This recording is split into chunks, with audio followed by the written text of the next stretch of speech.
घर की दहलीज पर पहुंचते ही मेरे कदम ठिठक गए। हृदय और मन में उदासी छाई हुई थी। मन मस्तिष्क में बाबूजी छाए हुए थे। उनके जाने के बाद पहली बार छुट्टियों में मायके रहने आई थी। अजीब सी खामोशी थी आज दहलीज में। जैसे ही दहलीज पर दस्तक दी तो बाबूजी की कड़कड़ाती आवाज कानों में गूंजने लगी, सरला, दहलीज का संकल खोल दो। अंजलि आ गई। न जाने कैसे मेरी दस्तक से ही उन्हें मेरे आगमन का आभास हो जाता था। कुदरत ने कुछ अजीब सा रिश्ता बनाया है माता पिता और संतान के बीच। संतान के हृदय की तार सीधी माता पिता के हृदय से जुड़ी होती है। उनके कदमों की आहट, उनकी खुशबू, उनके चेहरा की भाषा, उनकी सुख दुख का आभास, सब सरलता से जान लेते हैं माता पिता। यहाँ तक कि शब्दों की भाषा से ज्यादा प्रबल और रहस्यमय होती है आँखों की मूक भाषा, जिसे बड़ी कुशलता से पढ़ लेते हैं माता पिता। तभी तो सृष्टि में माता पिता को ईश्वर के समान स्थान प्राप्त हुआ है। ममता में और पूजनीय। माँ दहलीज खोलते ही लाडो कहकर गले लगा लेती और बाबूजी, अंजलि आ गई, अंजलि आ गई कह कर घर में सबको आवाज लगा लगा कर पूरा घर सिर पर उठा लेते थे। अपने स्नेह भरे अतीत में खोई थी मैं कि भी दहलीज खुलने की आवाज आई। सामने रामू काका खड़े थे। रामू काका हमारे परिवार के सदस्य के समान थे। घर के सभी काम अत्यंत निपुणता से करते थे। परिवार को एक सूत्र में बांधने की जिम्मेदारी बखूबी निभा रहे थे वे, वरना आजकल के जमाने में संयुक्त परिवार अलुप्त से हो गए हैं।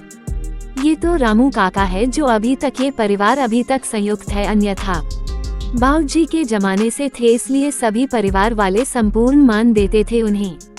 आओ बिटिया, लाओ सामान मुझे दे दो, कहकर रामू काका मेरे हाथ से सामान ले लिया। घर में कदम रखते ही बहुत कुछ पराया जैसा एहसास हुआ। बाबूजी के सामने जो घर आंगन जो घर वालों से, उनकी चुहलबाजियों से और उनकी हंसी ठिठोलियों से भरा रहता था, वो अब सन्नाटा उड़े खड़ा था।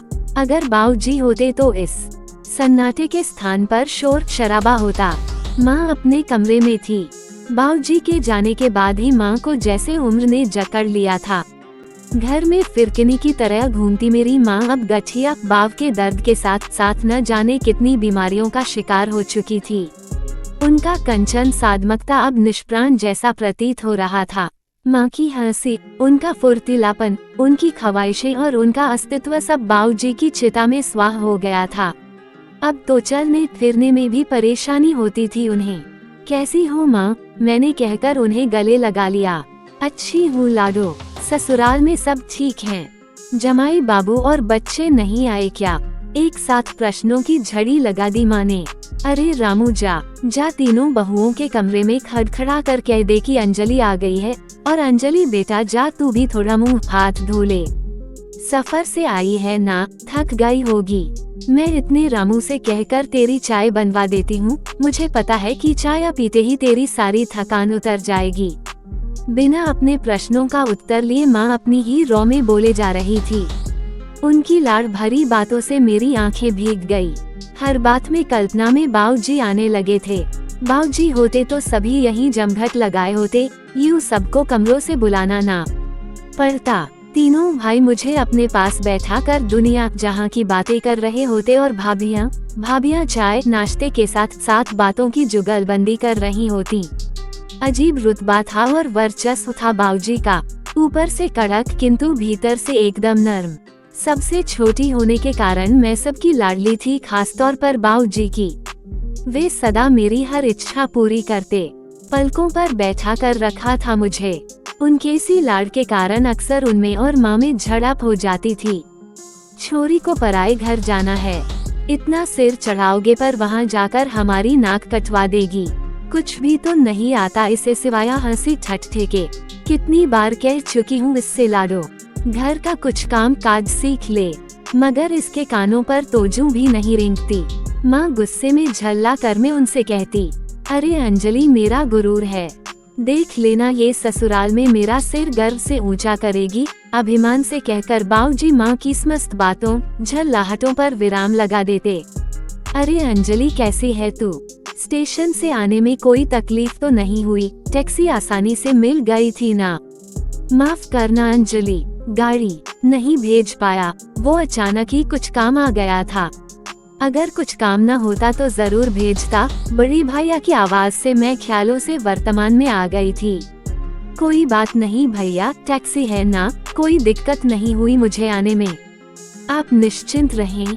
ये कहकर मुझे बाऊजी की कमी अत्यंत खली। सोच रही थी कि अगर बाऊजी होते तो मैं टैक्सी से घर कभी ना आती।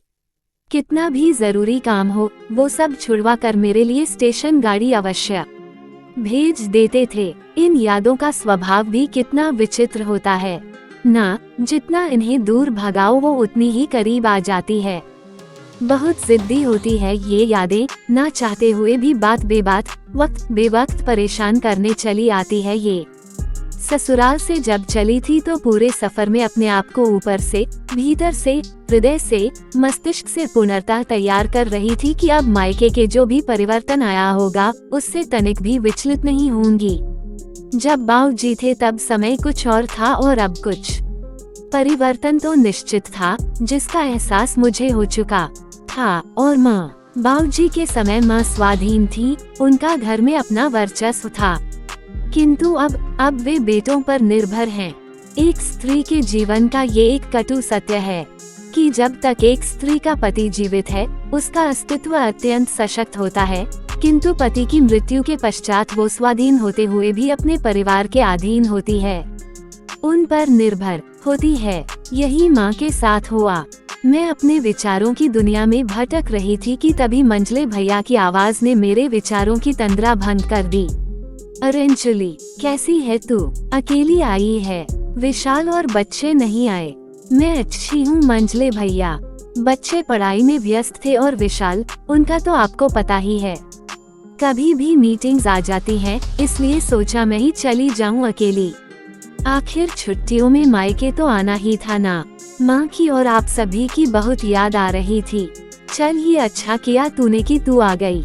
मंझले भैया की बात से मन में कुछ दरक सा गया। क्या भैया को विशाल और बच्चों के न आने का जरा भी अफसोस नहीं था? अगर बाऊजी होते तो इस बात पर अपनी कड़कती आवाज में मुझे विशाल और बच्चों को ना लाने के लिए डांट लगाते और कहते, अंजलि बच्चों की पढ़ाई और मीटिंग्स कुछ दिन के लिए गे पीछे भी हो सकती है, एक छुट्टियां ही तो मिलती हैं सबको मिलने जुलने के लिए, उसमें भी बच्चों को तूने पढ़ाई लिखाई में लगा दिया। अरे बच्चों के बिना उनका ननिहाल सूना है समझी। मंझले भैया की तरह छोटे भैया ने भी उनके वाला वाक्य दोहरा दिया।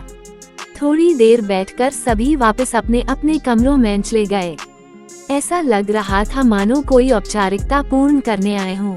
वो भाई बहन वाला प्रेम, स्नेह, चुहलबाजी, हंसी ठिठोली सब लुप्त से हो गए थे। जिस घर आंगन में मैं पली बड़ी, हंसी खेली, आज वो सूने खड़े है। मेरा अपना घर, मेरा मायका अब पराया सा प्रतीत हो रहा था। बाऊजी के बाद मायके में इस परिवर्तन को अपनाना बहुत पीड़ादायक हो रहा था। सोचना जितना सरल था, यथार्थ स्वीकारना उतना ही कठिन। मायके में तो हर बेटी के प्राण बसते हैं। आखिर जन्म से विवाह तक कितने वर्ष जिए होते हैं एक बेटी ने, अनगिनत यादें सजाई होती है। मायके जाने के लिए, अपने आप को तरोताजा करने के लिए, अपना बचपन जीने के लिए छुट्टियों का बेसब्री से इंतजार होता है। एक मायका ही तो होता है जहां हम सभी बेटियां हृदय खोलकर बातें करती है, हंसती हैं। इसलिए अब इस परिवर्तन को स्वीकारने में पीड़ा तो होगी ना। पूरा सप्ताह बस ऐसे ही औपचारिकताओं में बीत गया। ना कोई लाड़ चाव हुए और ना ही कोई हंसी ठिठोलियाँ। बस एक घर की बेटी का औपचारिक रिश्ता बन गया। बाऊजी होते तो मैं इसी पूरे सप्ताह में पूरे वर्ष भर के लिए यादें संजोकर उन्हें समेट लेती और अगले वर्ष पूरी उत्सुकता और उत्साह से साथ छुट्टियों में मायके आने का इंतजार करती। पूरे लाड़ चोचले होते मेरे भाई भाभीओं ने मुझे पूरे रीति रिवाज के साथ विदा कर दिया। अच्छा अंजलि, ठीक तरह से जाना और हाँ सकुशल पहुँचने का बाद फोन करके जरूर बता देना। अपना ध्यान रखना, बाय। स्टेशन पर छोड़ने आए बड़े भैया सीट के नीचे मेरा सामान जचाते हुए बोले, अच्छा चलता हूँ, अपना ध्यान रखना। अपना कर्तव्य पूरा करते हुए वे चले गए। मैं उन्हें जाते हुए देख रही थी और मेरी आंखें अविरल बह रही थीं। सोच पर हमारा बस नहीं होता, ना चाहते हुए भी दिमाग। पर हावी हो जाती है। सोचने लगी कि बाबूजी होते तो वे ट्रेन जाने से पहले कभी वापस घर ना जाते, बल्कि ट्रेन जाने तक जब तक मैं उनकी आंखों से ओझल ना हो जाती अपना ममता में हाथ हिलाते रहते। मायका सभी बेटियों का गुरूर और शान होता है। हर बेटी की हृदय से कामना होती है कि उसका मायका खुशियों से आबाद रहे। माता पिता के बाद भाई भाभीओं से उनका मायका सदा बना रहता है। उसके द्वार खुले रहते हैं, पूरा मान सम्मान मिलता है।